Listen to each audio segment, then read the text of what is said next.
Queridos, quero saudar a todos os presentes com a paz do Senhor.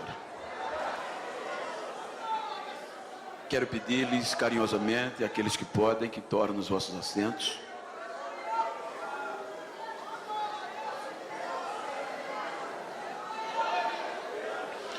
Enquanto quero externar a minha gratidão a Deus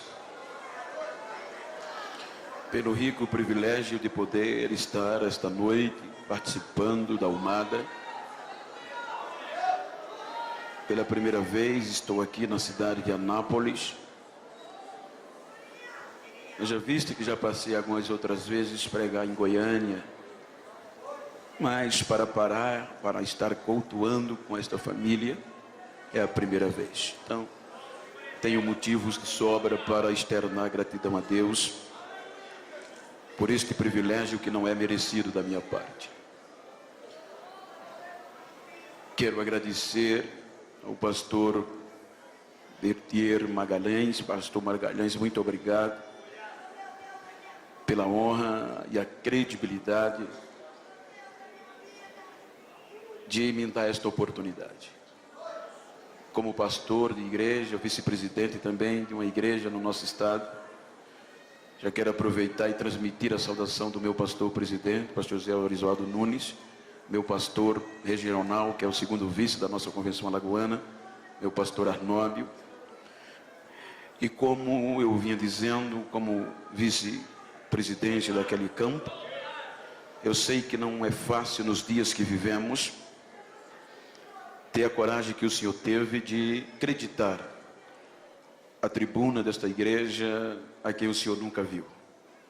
Então isso eleva mais o grau de gratidão a mim pelo Senhor.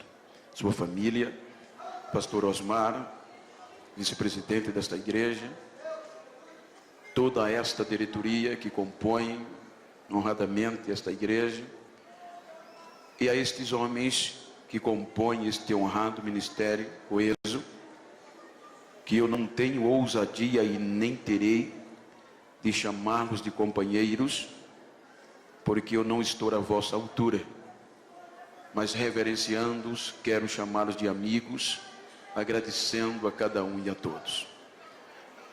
Registrando os meus agradecimentos ao pastor Santana, com todos aqueles que o ladeiam na coordenação da Almada, e a todos os componentes.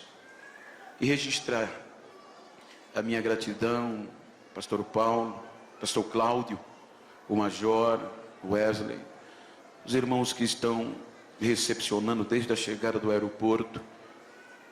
Que Deus recompense as vós, irmãos. Queridos, alegria enorme ver o meu amigo íntimo, posso até dizer assim, Cleito Queiroz, sua irmã. A gente sempre tem se encontrado neste Brasil, e ele é um presente de Deus para a minha vida. Como estou em um congresso de jovens, eu quero ler um texto por demais conhecido, mas quero conciliar o tema tão bem sugestivo, que a palavra vem de despertamento, e eu quero ler um texto que está no livro dos Juízes. É um texto conhecido de cor e salteado, através das mensagens, dos louvores, mas é a mensagem que está no meu coração, e por certo, tem vidas que precisam ouvir nesta noite. Juízes capítulo 16, versículo 21 e 22, o texto está escrito, 16 do livro dos Juízes, capítulo 16, versículo 21, diz: Então os filisteus pegaram nele, arrancaram-lhe os olhos e fizeram-no descer a Gaza. Amarraram-o com 2 cadeias de bronze e ordenaram ele a girar o moinho. Versículo 22, mas o cabelo da sua cabeça começou a crescer de novo, logo depois que foi rapado. Soberano Deus e eterno Pai, quero te louvar e te agradecer por este momento. Toma o meu pulmão, a minha garganta, e que a palavra que sair da minha boca edifique vidas debaixo da unção do teu Espírito, em nome de Jesus.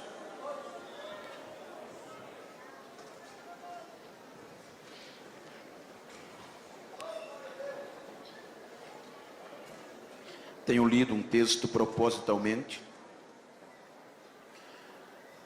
para falar de um contexto de despertamento para uma geração em ascendência, uma geração fenomenal, que é a geração odierna.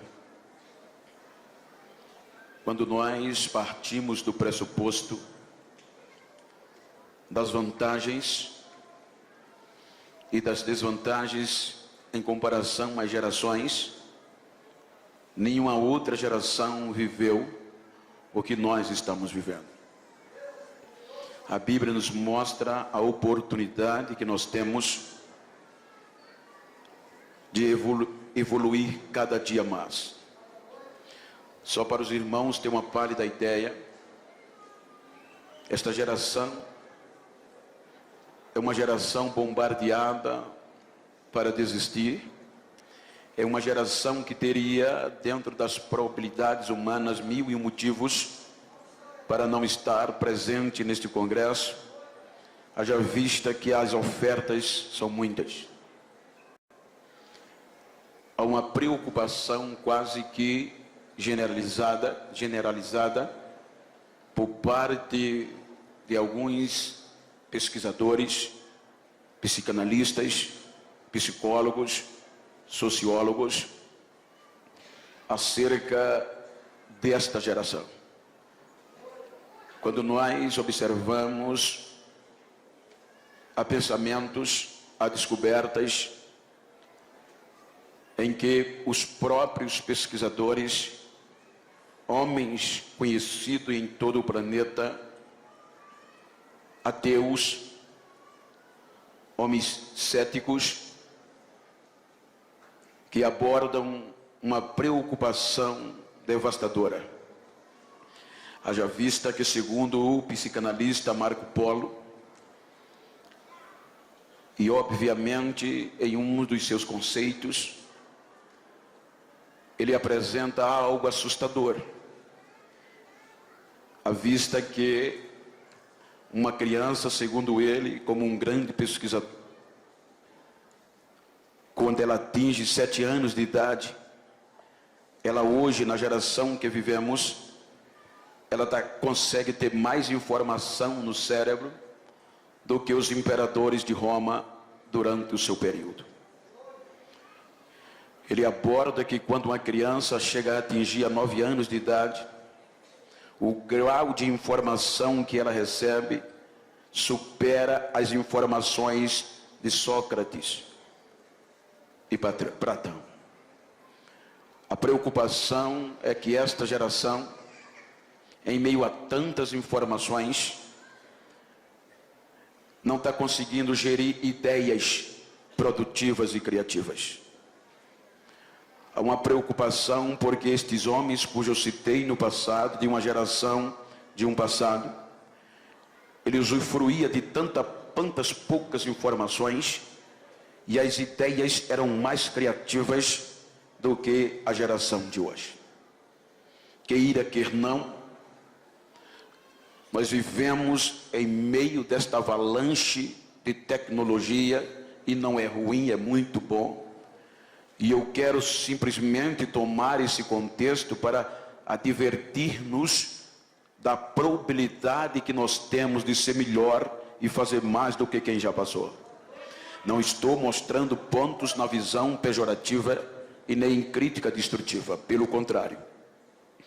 O interessante é que, se nós não vigiarmos, vamos ser levados por esta avalanche, porque as mutações são constantes, e por mais crente que sejamos, somos tentados e arrastados por elas. A inovação Estive lendo um artigo de um psicólogo contemporâneo, que há uma preocupação por conta da dependência. Achei interessante quando eu li a Cleito, que aquele psicólogo abordava que é mais fácil, é menos doloroso você tirar de um adolescente o lanche da tarde ou o café da noite, do que tirar dele a rede social. Ele está mais dependente das redes sociais do que da sua própria sustentação básica.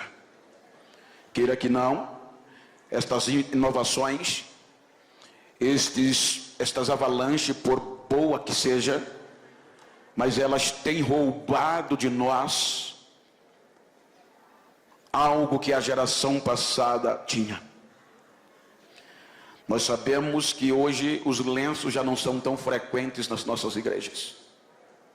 As marcas no joelho já não são tão constantes como eram.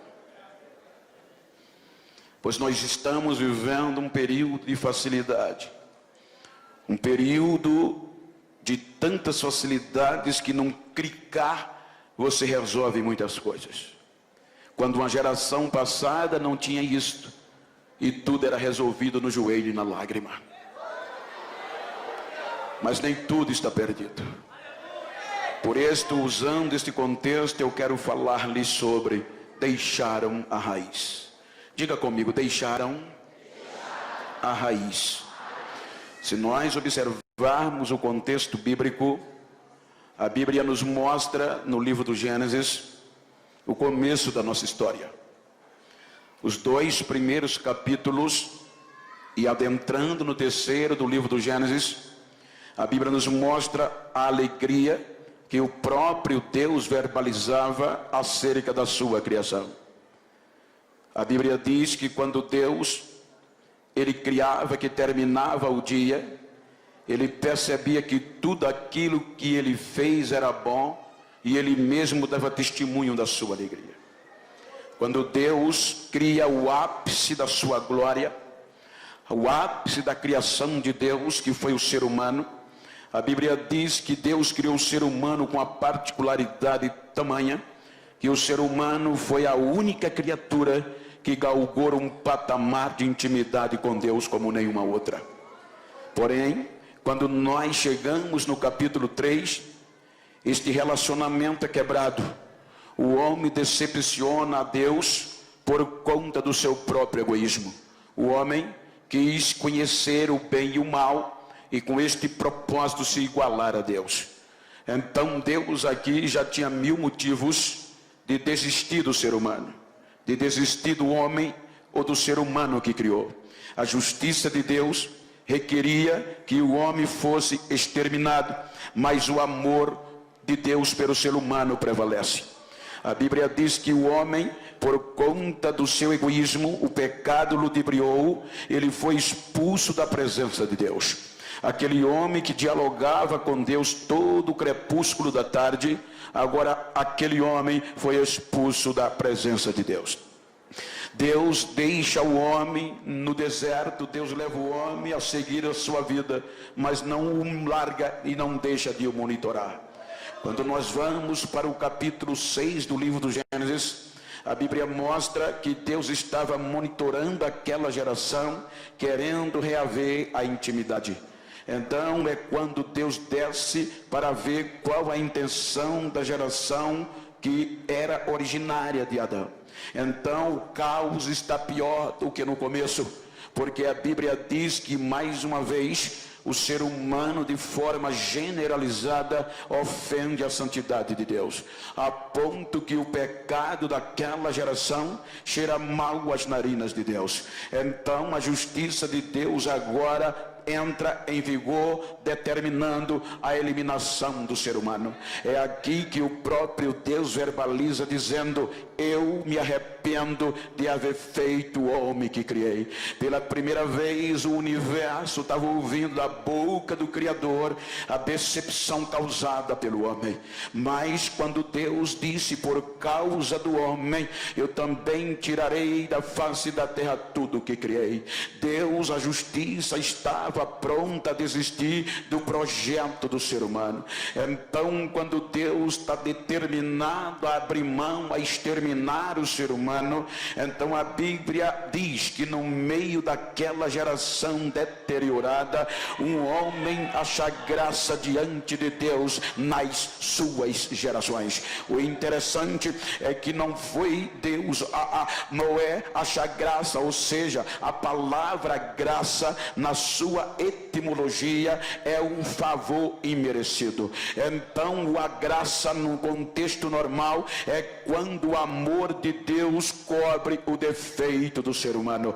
Então o amor de Deus mais uma vez cobre o ser humano, e Noé, sua família, 8 almas e um casal de cada animal no planeta é preservado da destruição da ira de Deus. Portanto, quando o dilúvio vem, estes 8 almas e um casal de cada animal são preservados.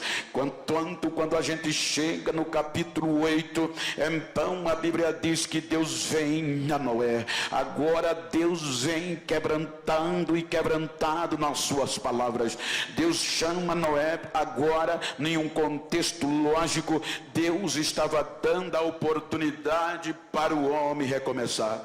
Quando o homem recomeçava, agora Deus faz com que o homem pise no planeta Terra mais uma vez, e Deus faz uma nova aliança com a geração de Noé. Nunca mais eu farei o que eu acabei de fazer, nunca mais eu destruirei com água o mundo nem o homem. Então Deus faz uma aliança com o sinal no céu. Quando nós vamos para o capítulo 11, esta geração agora provinda de um contexto lógico de Noé, de um recomeço, mais uma vez decepciona a Deus, porque a Bíblia diz que esta geração no capítulo 11 se entrou mais uma vez no egoísmo e quis se livrar de Deus. A Bíblia diz que a terra gozava de um só idioma quando tiveram esta péssima ideia: criaremos uma torre cujo cume chega às nuvens do céu. Porventura Deus queira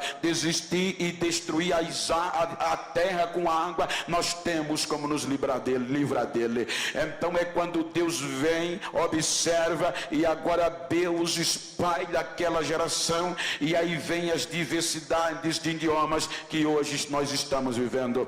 Quando nós chegamos no capítulo 12 do livro do Gênesis, o negócio fica melhor, porque agora Deus faz algo inusitado desde a criação do homem. A Bíblia diz que Deus resolve criar um projeto de resgate, o maior projeto de resgate da intimidade entre ele e o homem, mais uma vez. Pela primeira vez desde a queda do Gênesis, do capítulo 1 no capítulo 12. Era a primeira vez que Deus estava entrando em uma terra idólatra dentro desta geração, para mais uma vez depositar crédito ao ser humano. A Bíblia diz que Deus vai lá na terra onde o povo era idólatra. A família de Abraão também era idólatra, adorando o sol, a lua como um Deus que os protegia. Então Deus vai lá e faz uma proposta a um homem chamado Abraão: sai da tua terra, do meio da tua parentela, e vai para uma terra que eu te mostrarei. O maior projeto missionário na visão transcultural do Antigo Testamento.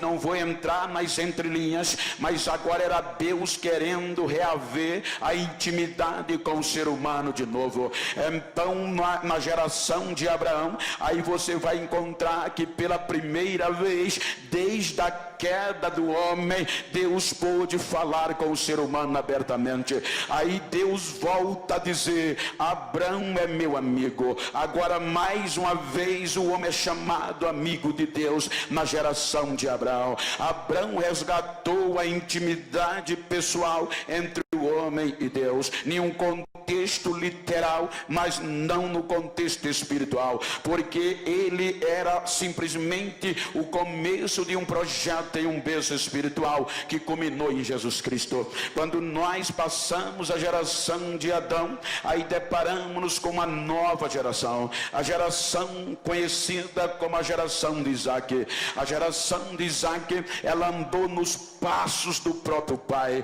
ele conservou o que o pai ensinou. Quando nós passamos da geração de Isaac, deparamos-nos com uma geração de Jacó, uma geração que teve o encontro com Deus no Val de Jaboque. A Bíblia nos mostra algo interessante. O anjo, quando transforma Jacó, que fazia parte, era o alvo do projeto, então o anjo diz: a partir de hoje não será mais Jacó o teu nome, mas o teu nome será Israel, aquele que luta com Deus e prevalece. Quando nós vamos para o contexto humano, é quase que inconcebível e imensurável. Não dá para raciocinar o homem conseguindo vencer a Deus, pois a Bíblia diz que o homem prevaleceu contra Deus. Aí quando nós vamos para o livro de Oséias, Oséias mostra porque Jacó venceu a Deus. Ele diz que a intimidade naquele momento de Jacó com Deus foi tão íntima. E por onde veio esta intimidade? Pelo joelho e pelas lágrimas que ele chorava. Jacó, a arma de vencer a Deus é joelho e lágrima descendo dos olhos. Porque o salmista no Salmo 56, ele diz que nós esquecemos das lágrimas que derramamos. O salmista no Salmo 56, ele diz que Deus não perde uma gota de lágrima que cai do olho do crente, que é um projeto dele. A Bíblia diz que o anjo pega toda gota de lágrima e leva num outro para Deus, e Deus pega a lágrima e coloca no arquivo. Para quê? Para quando o adversário, o inimigo achar que Deus vai desistir do homem, vai abrir mão dele, aí Deus vai no arquivo e as lágrimas dele estão lá. Aí não tem para ninguém. Deus desce automaticamente e faz o que tinha que acontecer. Se você observar o que uma intimidade com Deus faz, você vai ver quando Davi estava cercado por gigantes, aonde a morte já sussurrava nos seus ouvidos. Aí Davi diz que na sua angústia, no meio das suas lágrimas, ele clamou a Deus, e Deus do céu ouviu o clamor de um crente aflito lá embaixo. Aí ele continua dizendo no livro de Samuel: então quando Deus ouviu o meu clamor e viu as minhas lágrimas, ele ficou irado, fumaça saiu das suas narinas, ele chamou um querubim, montou na asa do querubim e saiu voando nas asas do vento. Aí ele diz: o relâmpago apareceu, o trovão começou a trovejar, e tudo debaixo dos seus pés se tornou escuridão. Quando você vai para a ciência, olha o que Deus faz por causa da lágrima de um projeto seu. A ciência diz que nenhum outro astro tem tanta glória no universo feito o Sol. A ciência diz que o Sol tem uma camada chamada coroa, que ela chega a atingir cerca de 2 milhões de graus Celsius. É muito calor, ninguém consegue encarar o Sol frente a frente. Mas por causa da lágrima e do choro de um projeto, aí Davi diz que quando Deus desceu para livrar, tudo dos seus pés se tornou escuridão, o sol se escondeu, a glória de Deus suprimiu a glória do sol. Aí Davi começa dizendo no seu cântico: então tudo debaixo dos seus pés se tornou escuridão, e Deus vinha, e por onde ele passava as brasas se acendiam pelo resplendor da sua glória. Ele desceu e me resgatou das mãos dos meus adversários. Intimidade com Deus, ela é baseada em lágrima e em marca nos joelhos. Isto é que faz a diferença. Quando nós passamos a geração de Jacó, lá no Egito, deparamos-nos com a geração de José. Ainda no livro do Gênesis, A Bíblia diz que a intimidade de José com Deus era tamanha que Deus lhe mostrou o futuro que haveria de acontecer. Ele tinha tanta convicção que era um projeto de Deus, que antes dele morrer, ele chamou os seus irmãos e disse: quando eu morrer, não enterre os meus ossos na terra do Egito. Carregue o meu osso numa bolsa, num saco, mas não enterra aqui. Por que, José? Porque certamente Deus visitará o seu povo e levará para a terra que prometeu. O meu lugar é na terra prometida. Leve os meus ossos com você.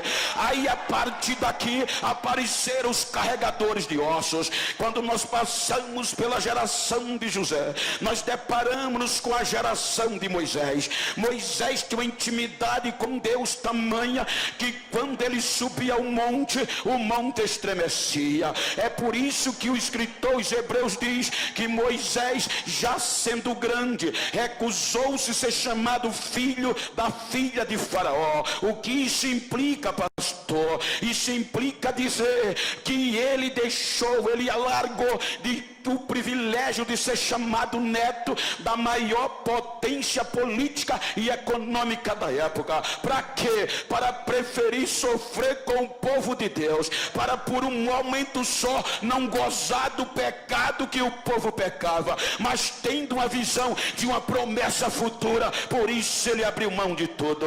Quando a intimidade era tão tamanha que quando ele entrava na tenda, a nuvem descia. Porém, se nós observarmos, havia uma prerrogativa de uma geração futura. Era através de Josué. A Bíblia diz que quando Moisés subiu o monte, só ele subia, e Josué não saía do pé do monte, aprendendo, querendo também intimidade com Deus. Quando Moisés entrava na tenda, Moisés orava, falava com Deus, Josué prostrava-se na entrada da tenda. Quando Moisés saía da tenda, Josué continuava na porta da tenda, querendo intimidade com Deus. A intimidade de Deus com Moisés na sua geração era tamanha que um dia o irmão Miriam e o irmão Arão e a irmã Miriam se revoltou contra Moisés, e nos bastidores começaram a difamá-lo por conta de uma atitude. Então Moisés nem sabia, mas Deus já ouviu lá de cima. Isso é que é amigo. Aí Deus vem e não diz a Moisés, diz: Moisés, eu quero uma reunião particular com você, com Miriam e com Arão. Leve-os para fora da tenda. Quando os três saíram fora da tenda, aí Deus desce e fala para Miriam e Arão. Disse Miriam e Arão: eu falo com os profetas, falo sim, mas com os profetas eu falo por meio de visões e de sonhos, mas com Moisés não. Moisés eu falo com ele cara a cara, olhando nos olhos dele. Ei, diga para quem está ao seu lado, se você puder, diga: se quer ter problema, fale mal de mim. Falar mal de um projeto de Deus é arriscado demais. Projeto de Deus tem intimidade com ele.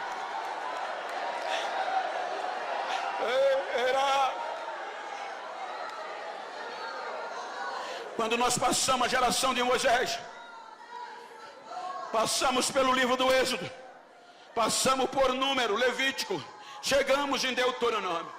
Aí em Deuteronômio há registro que Moisés subiu o Monte Pisga e morreu. Só Deus sabia da morte de Moisés. No arraial ninguém sabia. Moisés de lá mesmo partiu para a glória. Até o corpo Deus resolveu dar um jeitinho e não deixar exposto. Então agora houve crise, houve silêncio. Com quem é que Deus desce sem ninguém saber? Aí Deus vai lá no arraial e chama Josué e diz: Josué, esforça e tem bom ânimo, meu servo Moisés é morto, e agora sou eu e você que vai colocar o povo na terra prometida. O meu negócio agora é com você, Josué. A geração de Josué guardou a intimidade. Veja que foi através de Josué que Deus colocou o povo na terra prometida. Aí a gente chega no livro de Juízes, capítulo 2, a Bíblia diz que Josué distribui a terra e morre, no versículo 8 por aí. Quando a gente vai mais adiante, a Bíblia diz que os anciões, aqueles que ladeavam Moisés, também morreram.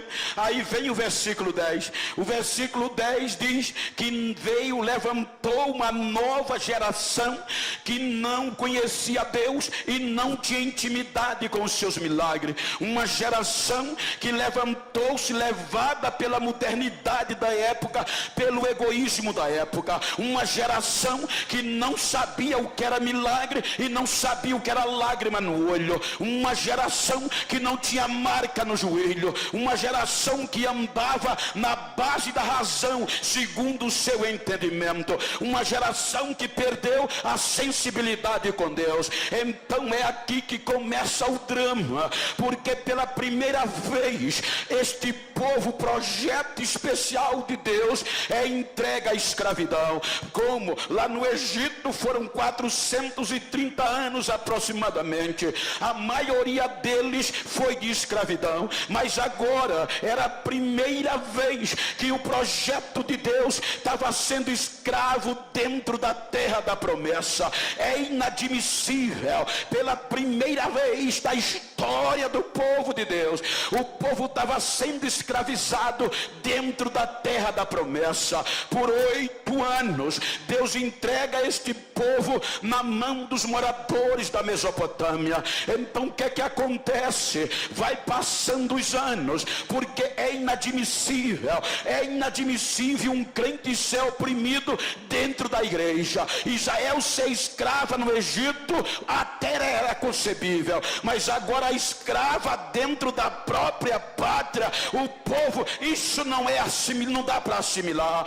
8 anos de escravidão. Aí esta geração resolveu voltar ao passado. Esta geração resolveu esquecer um pouco da razão e entrar pelo contexto da fé. Então a Bíblia diz que esta geração começa a chorar e bota o joelho no chão, coloca a cara no pó, e sabendo que Deus não resiste choro de crente. Ou seja, quando esta geração chora, aí Deus já poderia ter desistido, mas não desistiu. A Bíblia diz que Deus levanta do trono, o Espírito do Senhor desce e levanta Otiniel, e Toniel liberta o povo da mão de Cusã-Risataí. Agora parecia tudo fácil, parecia tudo bom. Aí o povo volta a ter paz e Deus queria abençoar, mas aí vem o outro incidente. O povo torna a fazer o que era mal. A Bíblia diz que Deus entrega o povo na mão de uma coalizão política e militar, formada pela Amonitas e Moabita, liderada pelo rei Egrom. Aí mais uma vez, 18 anos o povo na escravidão. O interessante é que depois de 18 anos o povo volta a chorar. Aquela geração gostou de chorar e sabia que Deus não resiste, ou seja, ela ora. Deus poderia desistir, mas não desiste. Por que, pastor? Porque a Bíblia diz que os nossos erros não alteram quem é Deus, os nossos defeitos não mudam quem é Deus, pois a Bíblia diz que mesmo o povo sendo infiel, Deus permanece fiel do mesmo jeito. Os nossos erros não mudam quem é Deus. O povo chora e Deus liberta. 80 anos de paz. Aí nesses 80 anos, Deus disse: agora eu vou cumprir o que eu prometi ao meu amigo Abraão. Aí Deus abriu a porta do céu e Israel enriqueceu. Débora começa a contar no capítulo 4, e a história diz que o campo começou a produzir, a pecuária produzia leite como nunca, o mel, que era mais e a única fonte de adoçante, jorrava da rocha, o campo florido, a chuva vinha. E para melhorar, A história diz, com base em Débora, que os ricos caravaneiros, mercadores, comerciantes, que produziam e esculpiam pedras preciosas, ouro, diamante, esmeralda, carregava os camelos lá em Avilar e pegava a estrada principal para comercializar. Só que quando eles chegavam em Israel, eles não conseguiam passar. Eles deixavam toda a pedra preciosa. E sabe o que era que eles trocavam? Por sal do Mar Morto e por folha de mato medicinal. Ou seja, nesses 80 anos, Deus faz isso. Ele faz o rico trocar ouro por sal para abençoar o crente. Ele faz o rico levar folha de mato para casa, até folha de jurubeba, até folha de piqui, e deixa ouro para mostrar que Ele é Deus e não há como Ele. Ele faz isso. O povo enriqueceu. A facilidade começou a aparecer. Para que orar? Se está tudo nos conformes. A Bíblia diz que o povo ficou rico. Os armazéns do ano seguinte tinha mais probabilidade, o prognóstico, o previsto, sempre o real superava a previsão. Para que orar? Aí o povo se esqueceu de Deus. Aí Deus entrega esse povo mais uma vez à escravidão. E agora Deus resolve entregar para doer. A Bíblia diz que Deus entrega o seu povo na mão de Jabim, rei de Canaã. Quem era Jabim? Por 20 anos, duramente. Era o homem que sabia por onde entrava a riqueza de Israel. Aí a Bíblia diz que Jabim sabia que os caravaneiros vinham pelo sul. Ele colocou brite no caminho do sul. Ele sabia que pelo norte entrava mais ouro. Ele fechou o caminho do norte. Ele sabia que pelo leste vinha pedra preciosa. Ele colocou soldado no caminho para os mercadores não passar. Ele sabia que do outro lado os 4 pontos cardeais ele fecha com brite de soldado. Aí é que por isso que Débora diz em Juízes: os viajantes vinham e não podiam passar, tomavam caminhos tortuosos e não chegavam nas aldeias de Israel. Aí com isso o povo foi empobrecendo mais uma vez, porque sem Deus não dá não, sem Deus não vale a pena. Aí agora Deus faz o povo chorar. Enquanto a crise assolava, o povo ficou tão pobre que não tinha escudo e não tinha lança. O que é que Deus faz? Cala. Só que Jabim era bom de guerra. O exército poderoso fechou tudo, vou minar, e minou, empobreceu o povo. Só que Jabim cometeu um erro estratégico de guerra. O que é que houve?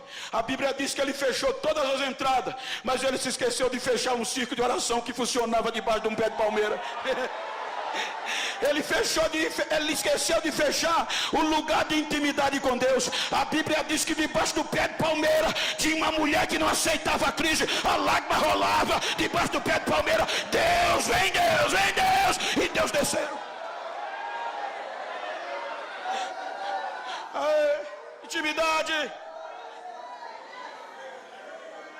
Não tenho tempo e nem quero me estender. Você entra no capítulo 6. O povo volta a fazer o que era mal. E olhe que a Bíblia diz que o livramento que Deus deu foi grande das mãos de Jabim. Quando você chega no capítulo 6, o povo erra de novo. Por que eu estou dizendo isso? Para você saber que Deus não desiste de nós.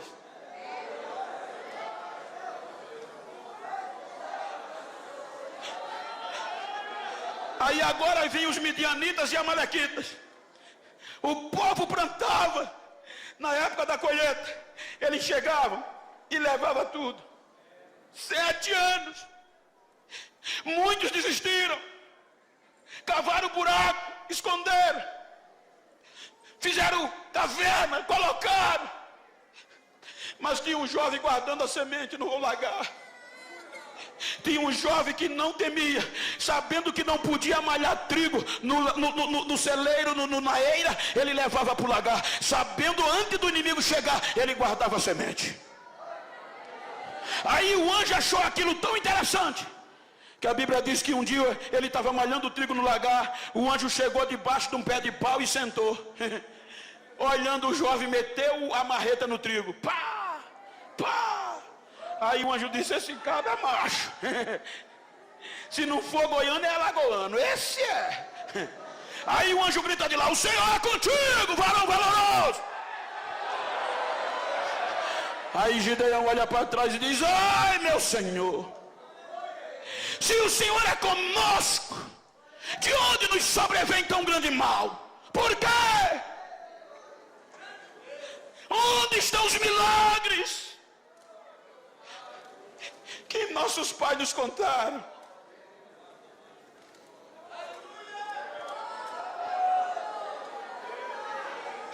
Olha a pergunta de Gideão: onde estão os milagres?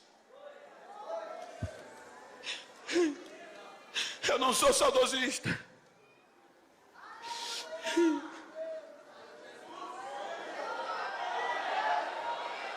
mas às vezes dá saudade do nosso tempo antigo,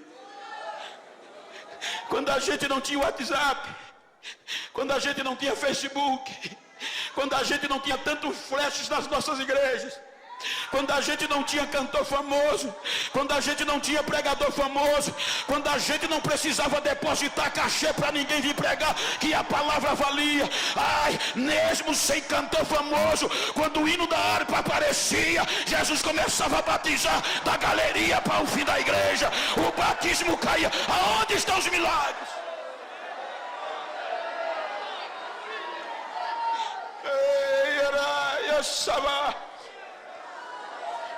Os nossos congressos tinha dificuldades para terminar. Quando o conjunto cantava, Jesus batizava, curava. Terminava os cultos e jovem era difícil controlar. Sacudidos pelo poder de Deus, desmaiado, correndo para lá e para cá dentro da igreja. Quem morria ressuscitava. Terminava o culto, o pastor dizia: como é que vai para esse culto? Já é meia-noite, apaga as luzes. Quando apagava as luzes, era que o fogo pegava, o fogo caía e ninguém podia sair. Leva para casa como bota dentro do carro de mão, leva nas costas. A gente saía com os jovens dos carros de mão, dentro do carro de mão, falando em língua, profetizando, tendo visão, e os não crentes correndo atrás. Eu quero, eu quero, eu quero, eu quero. Era milagre em praça pública.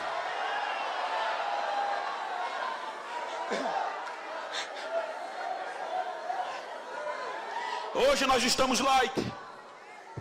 Vou contar que é uma experiência minha. Hoje as mutações são tão constantes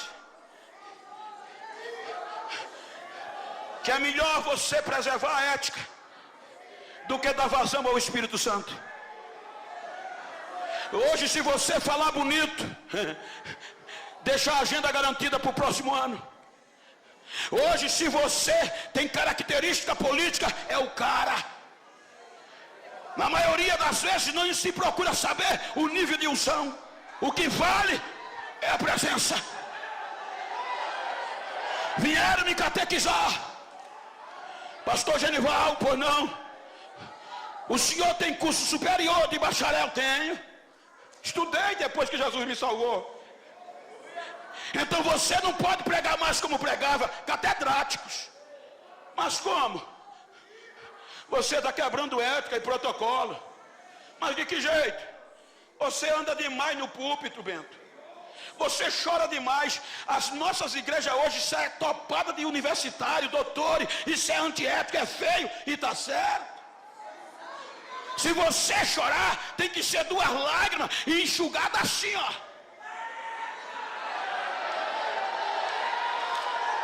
Esse negócio de falar línguas estranhas no microfone é feio. Ninguém vai entender. Você tem que começar a pregar friozinho e terminar gelado, para não quebrar a ética. Dá para você? Eu digo, dá não, doutor. Mas por quê? Eu sou assembleano até o tutano. Eu nasci no fogo, eu nasci no Pentecoste, eu nasci no fogo. Cadê a geração do milagre? Cadê a geração que não vai deixar essa chama apagar? Cadê a geração que com anel ou sem anel ainda fala em línguas estranhas, ainda profetiza?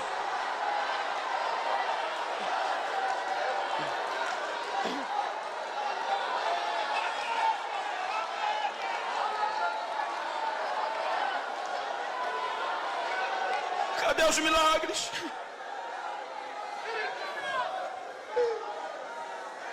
Há mais preocupação no número de CD e DVD que vamos vender. Há mais preocupação em deixar a agenda do ano que vem agendada do que provocar os milagres na casa de Deus. Eu não vim pregar chave de carro, eu não vim para aqui pregar chave de carro, eu vim para aqui pregar avivamento. Ainda tem milagre.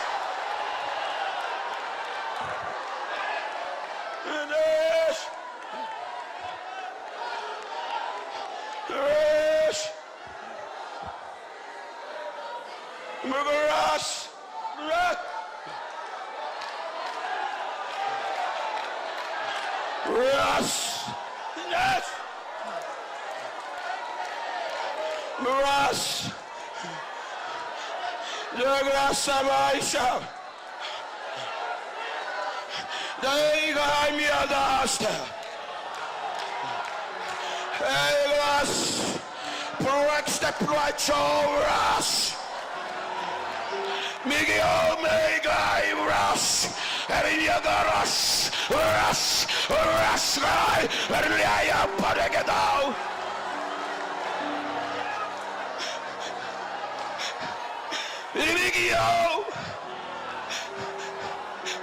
A minha glória está invadindo vidas nesta noite.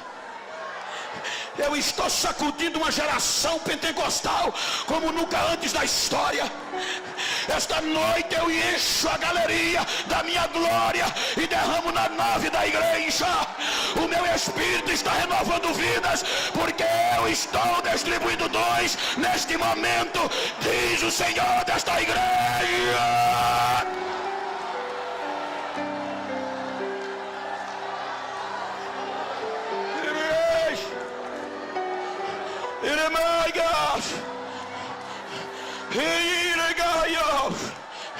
Para que saibam que a minha presença está no meio de vós, os meus pés estão palmilhando no meio de vós. Recebam a unção da minha glória, diz o Senhor agora.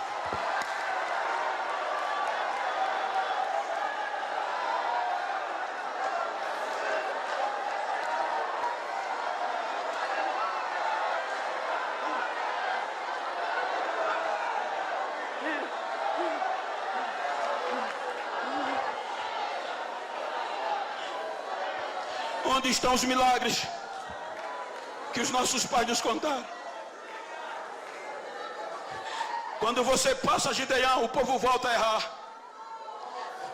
Aí o Espírito Santo usa Meleque. O povo volta a errar. O Espírito Santo levanta a tola. O povo volta a errar. O Espírito Santo levanta Jair. O povo volta a errar. O Espírito Santo levanta Jefté. O povo volta a errar. O povo errando, Deus levanta Ibizã. O povo volta a errar, Deus enche o jovem Abidom. Aí a gente chega no capítulo 13 de Juízes. Aí a Bíblia diz que o povo volta a errar. E Deus entrega na mão dos filisteus pela segunda vez. 40 anos. 40 anos. O povo não aguentou. Chora. Aí agora Deus não desce para levantar ninguém. Agora Deus investe pesado.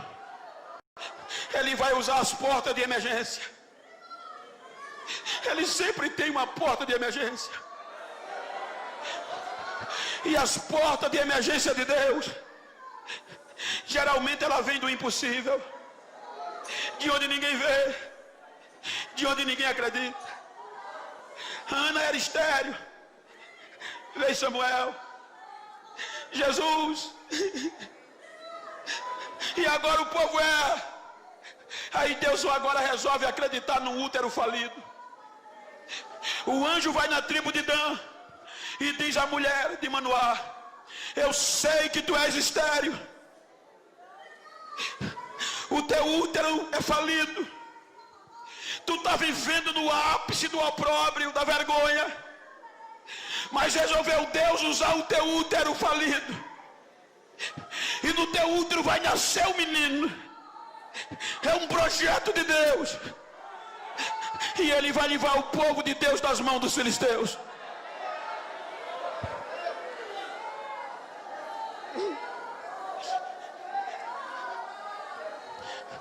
A mulher aceita a proposta, e o capítulo 13 diz que o menino nasce. O anjo disse à mulher: ensina ele é nazireu, ele não pode beber nada derivado da uva, não pode comer comida imunda, não pode tocar em cadáver, e não pode passar navalha na cabeça. Ensina ele. Foi aqui que Salomão escreve os provérbios no sentido familiar. Ensina o menino no caminho que se deve andar, para quando ele crescer não se desviar. Veja que Salomão não diz que ensina o caminho, ele manda ensinar no caminho. Por quê? Porque ensinar o caminho qualquer um pode ensinar, mas você corre o risco de se perder. Mas ensinar no caminho é impossível se perder, porque você vai junto, você vai na frente. É por aqui, a gente chega. Quando a gente vai terminando o capítulo 13, a Bíblia diz que o menino ia crescendo, e o Espírito Santo incitava o menino, provocava ele. O Espírito Santo via o menino crescendo, e o Espírito Santo ia dizendo: tu vai ser uma bomba nas minhas mãos, eu vou sacudir a tua geração por meio de você. Quando a gente chega no capítulo 14, o menino cresceu.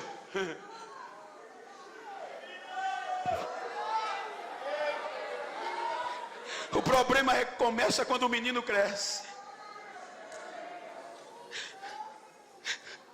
É a onda hoje, né? Essa semana eu recebi um telefonema dos Estados Unidos da América, de uma agência de publicidade, querendo ser meus agenciadores nos Estados Unidos. Pastor, a gente é agenciador de muitos pregadores e cantores famosos, e será uma honra para a gente ter o senhor na nossa agência.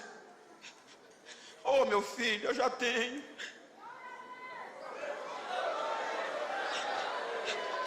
Já tem, pastor, tenho. Todo mês eu estou aí nos Estados Unidos. Mas quem é seu agenciador, pastor, tão forte assim? Ele está lá em cima.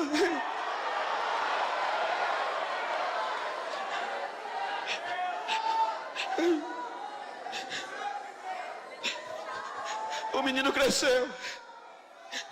E quando o menino cresce, a onda é essa: entrei com os 2 pés, quebrei tudo.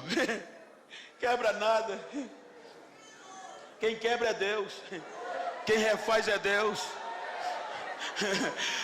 Outro dia eu fui pregar em um congresso, pastor, experiência para os jovens, que é na minha vida. Era cerca de 23, 25 mil pessoas. E como a mídia não estava ainda na alta, o pastor, como o senhor, nem por vídeo me conhecia, o coordenador que me convidou, quando eu fui subindo o degrau do ginásio, as pernas tremeram, porque só tinha catedrático da Itália, dos Estados Unidos, professores de Harvard, professores de muitas faculdades teológicas do Brasil e do mundo, e o congresso era muito grande. Aí quando eu fui subindo as escadas, o pastor olhou, aí olhou para o coordenador e disse: quem é aquele preto que vai subindo sem ordem? O coordenador disse: é o pregador da noite. Ele é de onde? De Maceió, Alagoas, nordestino. O pastor disse: pode vir alguma coisa boa do Nordeste? Em um culto desse, tu vai convidar um nordestino e tu escolheu mais um negro do beiço virado. Vai pregar aqui não. Levantou, foi onde eu estava, disse: Bento, eu não te conheço, nunca te vi, não vai dar para tu pregar hoje. Só tem catedrático, você não vai ficar com raiva não. Fico nada, pastor. Então ele virou as costas, fui me sentar. Deus não deixou ele sentar. Ele fez a volta. Chegou onde eu estava, olhou para mim e disse: eu vou te dar 10 a 15 minutos. Tu prega qualquer coisa aí, tá bom? Porque depois a gente grande vai pregar. Só para você não ficar triste, tá bom? Tá, pastor, não tem problema não. Peguei o microfone, já entrei com 220. Mas eu entrei pegando fogo, voando faísca. Quando deu 10 minutos, Jesus disse: agora é comigo. Aí Jesus começou a batizar no meio do povo. O povo começou a correr. Jesus começou a restaurar vidas. O altar pegou fogo. Os doutores quebraram a época. Olhava para cima, chorava e começava a gritar: a glória é dele, ele dá quem quer. A unção é dele, ele dá quem quer.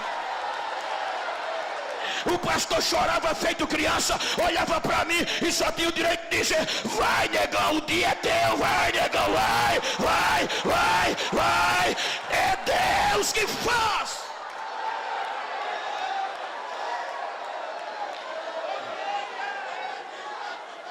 O menino cresceu, gente. Enquanto o menino não tinha crescido, a mamãe contornava: mamãe, por que fulano anda daquele jeito que eu não posso? Você é diferente, você é um projeto, meu filho.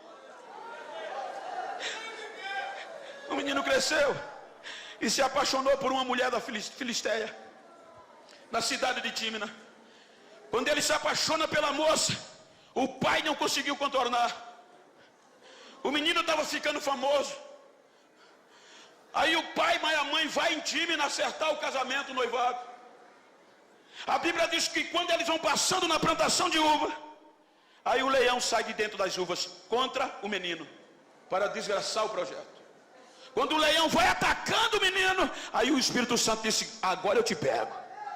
Aí o Espírito Santo pegou Sansão, e Sansão rasgou o leão como se fosse um cabrito novo. Se escondeu debaixo do pé de uva. Acertou o noivado e volta para casa. Aí mais adiante o escritor diz: tornou ele a voltar e agora ele vai só. E quando ele vai só, ele se desvia do caminho. A Bíblia diz que ele foi olhar o corpo do cadáver. Está escrito, ele desviou do caminho. Ele foi olhar o que tinha acontecido com o cadáver do leão. Quando ele chegou lá, que viu o corpo coberto de favo de mel, ele esqueceu que não podia tocar em cadáver. Ele se agachou, pegou o mel, tocou no cadáver, comeu o mel, a mente doeu. Eu não posso fazer, mas ele fez. Além de comer, ainda leva para casa, dá ao pai e dá à mãe. Aí o escritor coloca uma conjunção adversativa: porém, ele não disse o pai e a mãe de onde veio o mel. Então ele sabia que tinha errado. Mas a fama não deixou ele reconhecer. O menino estava pegando raposa, gente. Pegar 1 a 2 raposas é natural.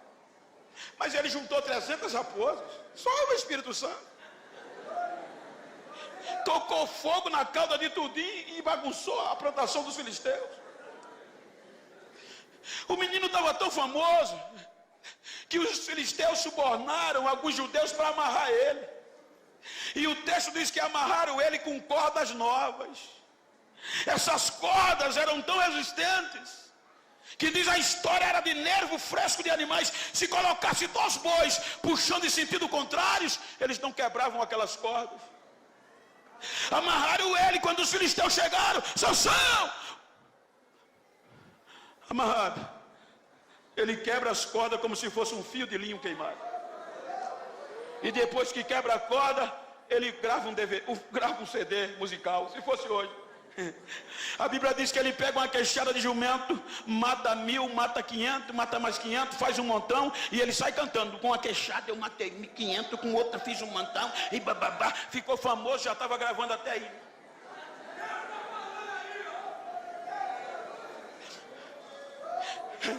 O segundo incidente, a Bíblia diz que ele volta para Tímina e promove um banquete com os amigos. E no original diz que para oferecer um banquete tinha que beber junto com os amigos. Ele bebeu, ninguém viu. Ele bebeu fora da cidade, fora da igreja, em outra cidade. O bafo do vinho saiu. Volta para casa, pai disse: ô pastor, pregador famoso, tudo bem? Tudo. Ninguém sentiu mais, não tinha mais bafo. Mas lá em cima tem 2 olhos como chama de fogo. E muitas vezes Deus deixa a gente pensar que é alguma coisa. Vai, lá na curva eu te pego.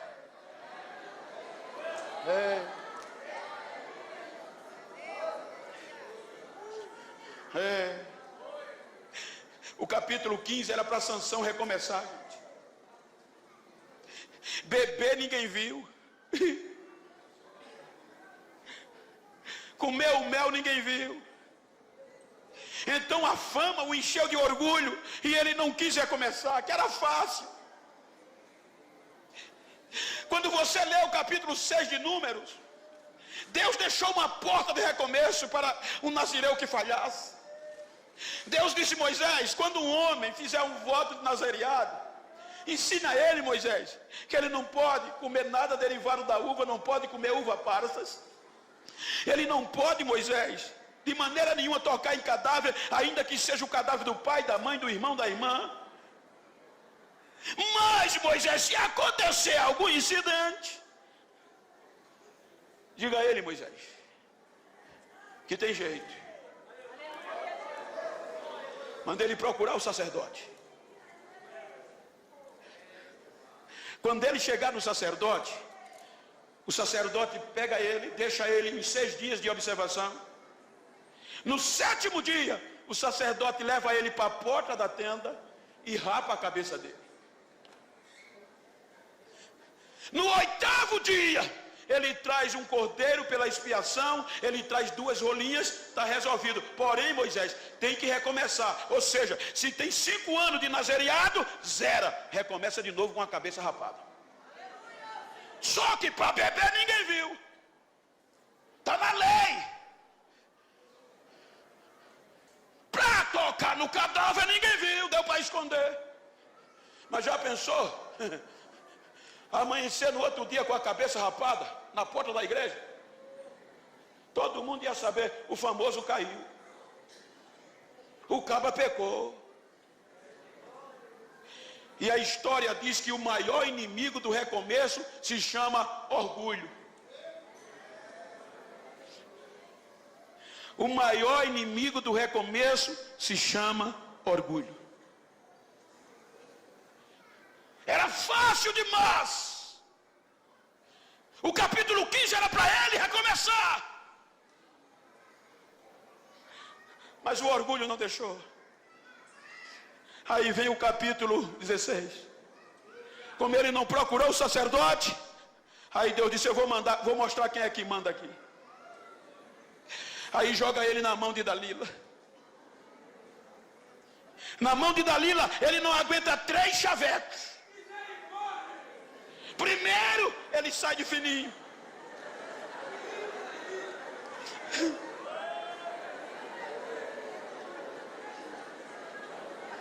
Segundo, ele sai de fininho, mas no terceiro ele não resiste. Nunca se passou navalha sobre a minha cabeça. Porque no dia que raparem a minha cabeça, eu serei igual a qualquer outro projeto. E dormiu. Aí Dalila aproveita, quando ele dorme, Dalila passa a máquina 0. Deixa lisinho. Sansão, já vem os filisteus. Isso é fácil, eu vou fazer como fiz das outras vezes. Quando levantou, o mais precioso não estava mais. O Espírito Santo tinha saído. É aqui que o tema nos desperta, ter cuidado. Dá uma olhadinha para esse jovem que está ao teu lado e desperta.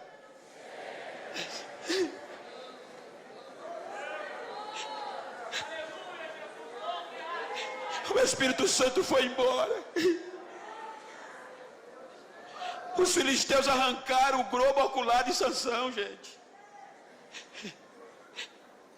Amarraram-o com 2 cadeias de bronze. Jogaram ele no cárcere para girar moinho. Sabe quem girava moinho? Jumento. Agora um projeto de Deus. Estava fazendo trabalho de jumento no cárcere. Os filisteus tiraram 99% do que Sansão tinha.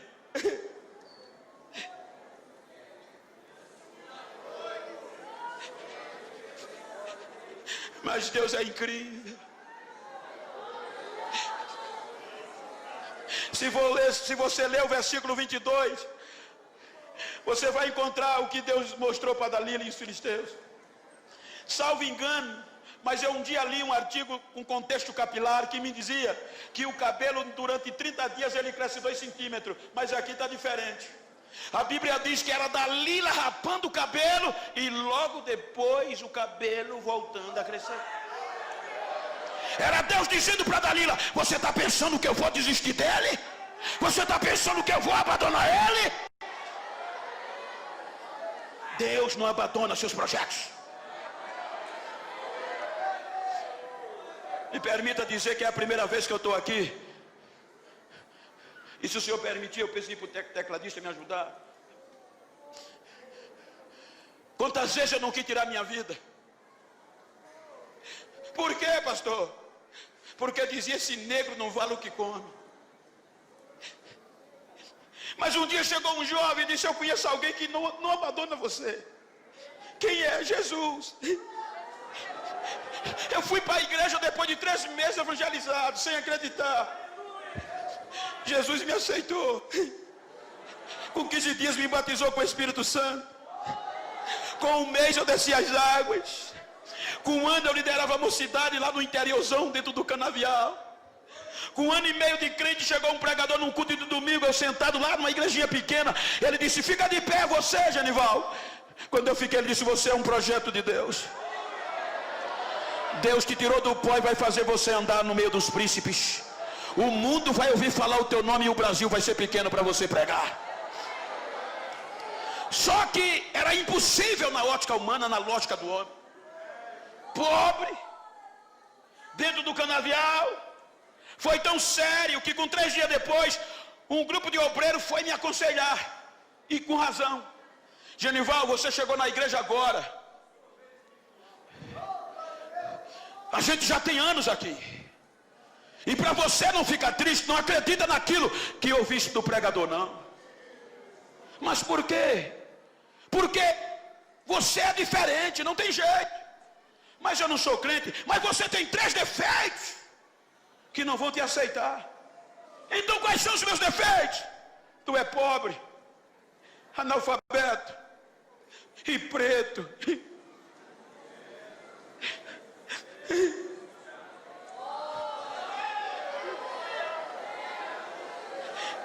Eles atingiram as minhas substâncias neurotransmissoras.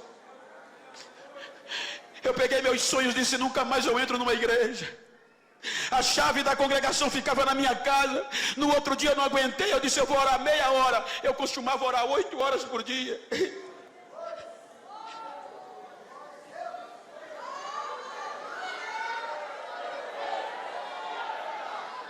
Quando eu dobrei o joelho meia hora para me levantar, não consegui, porque tinha 2 mãos nos meus ombros dizendo: fica aí que eu vou mostrar quem eu sou a você. Eu vou mostrar. 4 horas da tarde eu saí do joelho. Quando vou para casa, nem cheguei em casa, um adolescente veio me dar a notícia: a tua menina Gisele saiu de casa às pressas passando mal. Vai para o posto de saúde, muito precário. Quando eu cheguei no posto de saúde, o médico disse: olha, eu fiz o que pude, entre. Quando eu cheguei lá, minha menina estava contorcida, a cabeça virada para o contrário, os pés, os ossos pareciam que tinham sido triturados. Ele disse, ela chegou em óbito, prepara o enterro, que naquela época não tinha funerário, nem direitos funerários. Eu peguei a criança no colo, saí desanimado, acabado, minha esposa chorando comigo, no meio da rua. Quando eu vou entrando para a rua da minha casa, o Espírito Santo fala no meu coração. Vai para casa fazer o quê, Morena? Volte para onde você estava orando, leve ela. Que hoje eu vou mostrar a você quem sou eu. Hoje eu vou mostrar a você o que é que eu faço com os meus projetos. Hoje eu vou indicar para você que eu não dependo da opinião do homem. Eu não trabalho na lógica do homem com os meus projetos. Vai para lá que eu vou te mostrar quem eu sou. Leva ela para lá. Eu passei direto. Joguei a menina no piso da igreja e gritei, acabou! Foram dizer o médico que ele endoidou, foi para a igreja. Quando eu caí, não vi mais nada, só gritava. Aí a voz de Deus entrou no santuário. Audivelmente Deus me disse, fui eu que te trouxe aqui, meu filho. E eu te trouxe aqui para te dar a oportunidade de me aproximar de ti. Para tu saber quem sou eu. Eu vou fazer você sentar entre os príncipes. Eu quero te dizer que meus projetos ainda estão de pé. As minhas propostas estão de pé. Eu não desisto de você. E para você saber quem sou eu, veja o que eu estou fazendo. Quando ele disse assim, não deu 10 segundos, a menina deu um pulo no meio da igreja e saiu correndo. Pai, pai, pai. Ele deleitou em 10 segundos a menina. O médico, as enfermeiras olhavam para mim sem acreditar e diziam, o que é que houve? Eu gritava, o Senhor disse que meus sonhos morreram, meu projeto, mas o Jesus dos crentes ainda é vivo. Ele faz como quer, ele usa quem quer, do jeito que quer.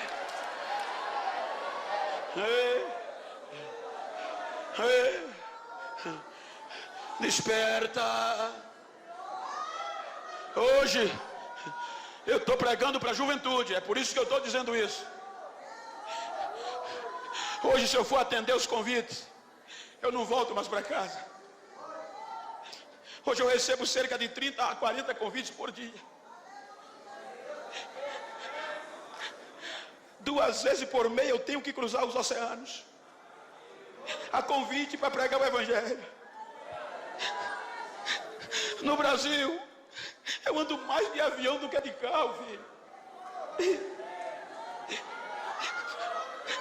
Mas por que o Senhor está dizendo isso? Deus não desiste dos seus projetos.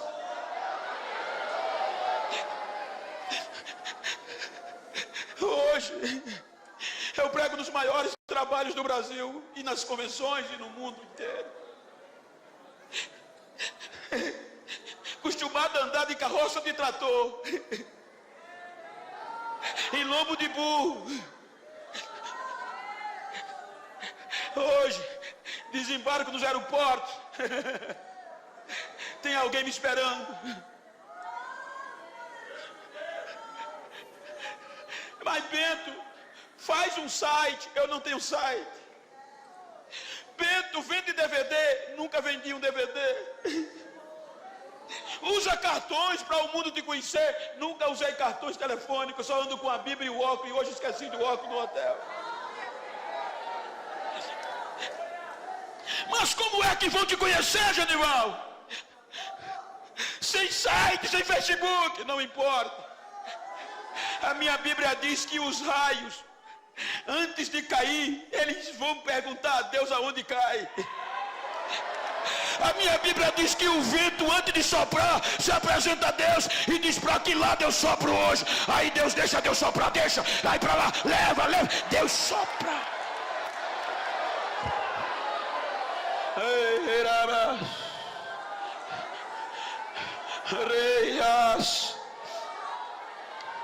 Tiraram 99% do projeto de Deus. Jogaram no cárcere.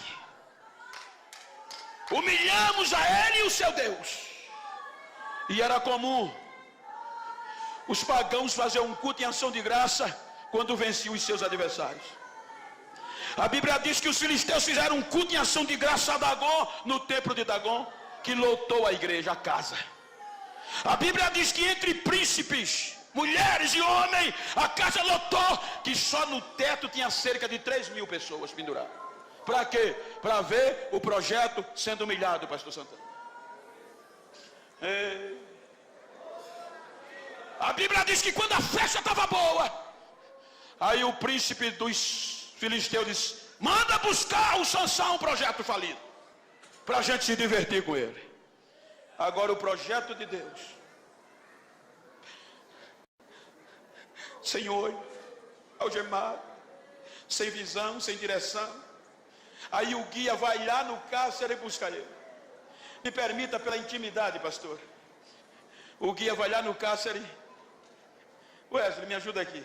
E Sansão está lá, conjecturando. O guia pega Sansão e ele vem rebocado para o templo de Dagom. Um projeto que arrancava portão de cidade, o projeto que botava homens, milhares para correr. Agora um guia rebocando ele. Quando ele chega no templo de Dagom, a Bíblia diz que o povo brincava com ele. Você sabe o que isso quer dizer?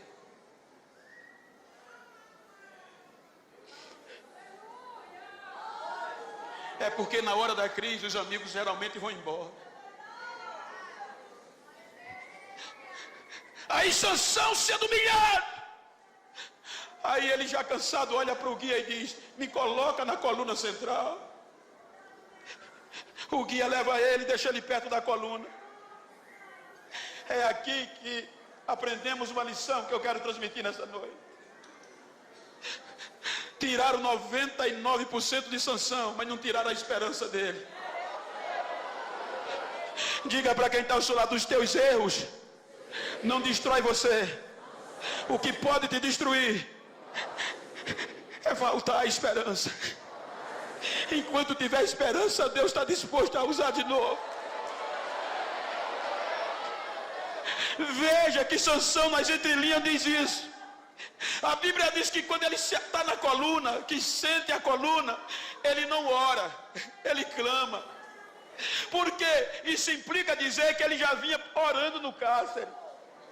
Porque a oração é um diálogo, com tempo de falar e de ouvir. Só que ele estava sem olhos, sem nada mais na ótica humana, falido. Mas a esperança fazia orar, mas Deus não o respondia. Então quando ele chega perto da coluna, ele não ora, ele clama. E o clamor só entra quando a oração não é ouvida. Porque enquanto a oração é um diálogo, o clamor é você pegar o botão do volume, tocar no máximo e abrir a goela. Aí a Bíblia diz que quando ele está perto da coluna, ele clama: Senhor, me usa de novo. Pelo menos só essa vez. Eu quero sentir tua presença de novo, me usa. Na hora, o Espírito Santo desce, ó, sacode Sansão. Agora na presença de Deus ele pega as colunas e joga o templo de Dagom para baixo. Isso é lindo demais. E o que é mais lindo, pastor? É se você ler do capítulo 13 ao capítulo 16, você vai encontrar cerca de 96 versículos. E nesses 96 versículos, você vai encontrar aproximadamente 20 dizendo as façanhas de Sansão. Sansão arrancou porta, Sansão tocou fogo, Sansão fez isso, Sansão bababá, Sansão bababá. Só a fama de Sansão. E Deus só usou a parte B do versículo do capítulo 16, o único versículo do penúltimo, para estar lá escrito: no último dia de Sansão, ele fez mais proeza do que em toda a sua vida. Ou seja, Deus não precisa muito tempo para distribuir, para devolver o que tomaram de você. Deus não precisa fazer rodeio para te encher de novo, para te sacudir de novo na terra. Fique em pé, por favor. Ei, ajuda aqui, ué. Se você pode, vira para esse crente que está do teu lado. Eu sou pastor de igreja. Eu não vim aqui emocionar você, eu vim pregar a palavra do jeito que ela é. Vira assim para ele, se for do mesmo sexo, a não ser que sejam parentes, íntimo, vira assim, olha para ele, frente a frente, olha para ela. E diga para ele, não estou nem aí como você chegou aqui nesse culto. Estou nem aí como você chegou nesse congresso. Diga ele, estou preocupado como você vai sair. Diga, eu tenho uma palavra para você. Me faz um favor. Se porventura, depois desse congresso, tu encontrar algum filisteu perdido por aí, que não acredita mais em mim, que pensou que eu estava acabado, que Deus tinha desistido de mim, faz um favor para mim, dá 2 recadinhos a ele. Primeiro recado, diga que eles cometeram um erro. Segundo recado, foi me deixar vivo. Terceiro recado, diga a eles que eles aparam a cabeça, mas deixaram a raiz.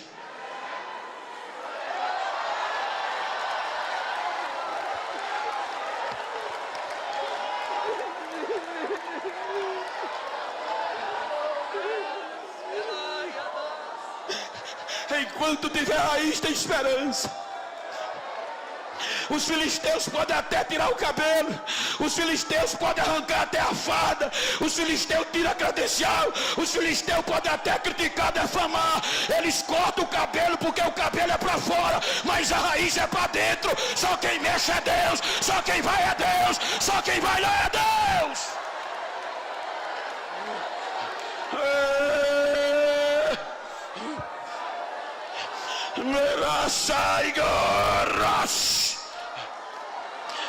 Tem raiz. Se tem raiz, tem recomeço. Se tem raiz, tem recomeço. Se tem raiz, tem recomeço. Se tem raiz, tem recomeço. Se tem raiz, Deus está devolvendo de novo. Se tem raiz, vai crescer de novo. Se tem raiz da velha geração, vai ter batismo, vai ter cura, vai ter dons espirituais sendo devolvido hoje.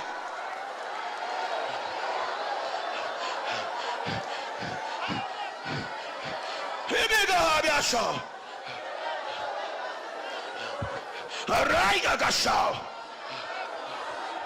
Remiedes. Jacob Rosaia legal. Ele me colossal. Ampsite ktayo do. Ai ne buraya samura. Ebio megasta tadado. Sou eu que faço. Sou eu que desfaço. E sou eu que volto a fazer. Esta noite eu estou restaurando sonhos. Esta noite eu estou restaurando projetos. Esta noite eu estou devolvendo a minha presença para aqueles que havia perdido. Esta noite eu estou fazendo algo grande novo no meio de vós, para que vocês saibam que eu tenho urgência. Recebam o avivamento da minha parte pelo abraço do meu Espírito, diz o Senhor desta igreja.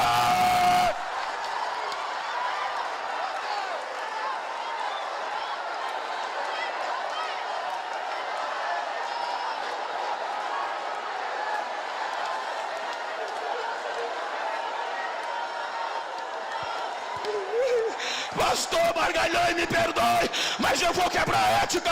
Eu estou sendo cheio de uma unção sobrenatural. Recebe a unção que está descendo aqui agora.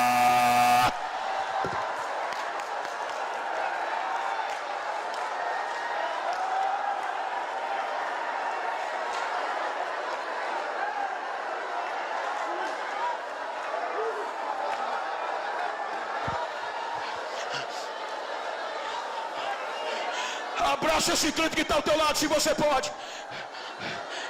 Eu não costumo fazer isso, eu sou pastor, mas eu estou sentindo há uma pedra de fogo queimando no meu interior. O Espírito Santo está me outorgando a transferir para vidas aqui nesta noite. Segura esse crente, abraça ela. Abraça ele, vai, mas segura mesmo. Profetiza para ele. Diga: Deus não desiste de nós. Diga para ele: Deus não desiste de nós. Diga: eu só vou te largar quando eu ouvir línguas estranhas. Eu só vou te largar quando eu ver o barulho do cabelo voltando a crescer. Eu só vou te largar quando haver recomeço.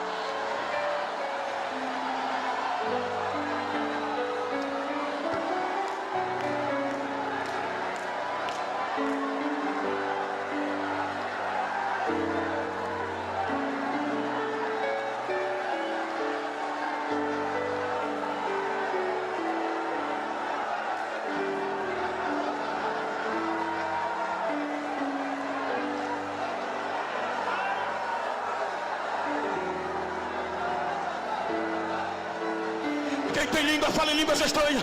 Quem não tem, recebe batismo agora. Toca fogo nesse crente que está ao teu lado. Diga para ele: Deus não desiste de você. É hora de recomeçar. É hora de recomeçar. É hora de recomeçar. Deixa a lágrima cair. Deixa.